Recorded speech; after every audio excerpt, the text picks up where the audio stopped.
韩国作为发达国家，人均 GDP 3.5万美元，却吃不起牛肉、白菜和西瓜，说出来谁会信呢？明明韩国人均牛肉消费量在短短40年的时间里增加了4倍左右，更何况韩国人动不动就买一堆白菜做泡菜，怎么就买不起了呢？神秘无处不在。今天跟随神秘哥的步伐，一起揭开韩国人为何吃不起牛肉、白菜的面纱。韩国最低时薪是54块，只要有手，一个月最少也能赚1万。但韩国的上班族税后到手工资5000块以下的占比是10%，5000块到1万之间浮动的占比是18.6%，1万到1万5之间的占比是34.1%，1万5到2万块之间的占比是18.1%，2万块以上的占比是19.2%。更不用说韩国5200多万人，绝大部分的财富都掌握在财阀手上。即便做到了人均收入2万，人与人之间的差距还是很大的。就算韩国人内卷到了极致，也达不到年薪30多万公务员的层次。而且不能忽略的一点就是韩国人工资高，物价高，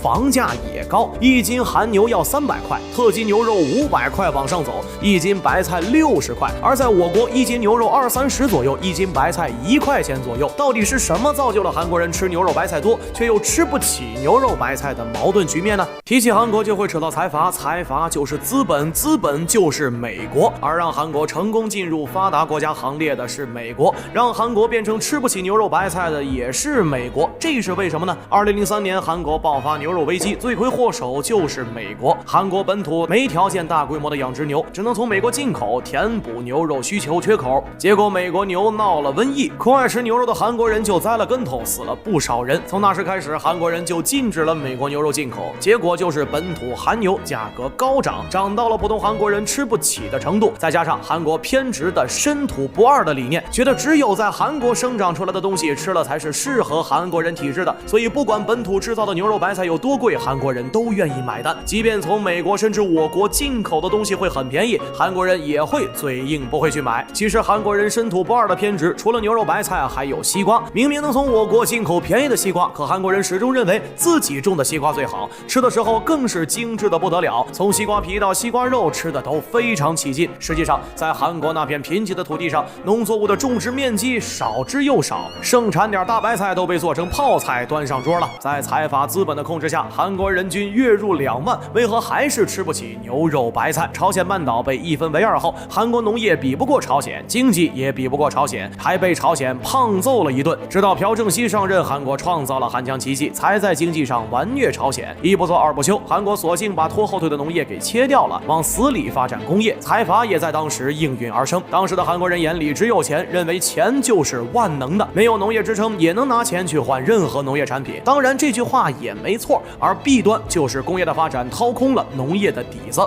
韩国人往死里赚钱，送到美国人手上买粮食，看着称霸世界的美国，工业农业懈怠了哪一个？全世界最大的粮食产地就是美国，但韩国人不信邪呀，农业发展没有补贴，种植粮食的人也没有了，本土农产品也被外国垄断了。不想承认这番事实，就拿身土不二说服自己。成为发达国家后，再开始大力发展农业，就给韩国的牛肉、白菜、西瓜等贴上了高级农产品的标签。谁买单呢？韩国人自己呀。这不就出现了韩国人含泪买韩牛泡菜，还要抱怨自己买不起了。本期视频就说到这里，关注神秘科普院，神秘哥带你解锁大千世界。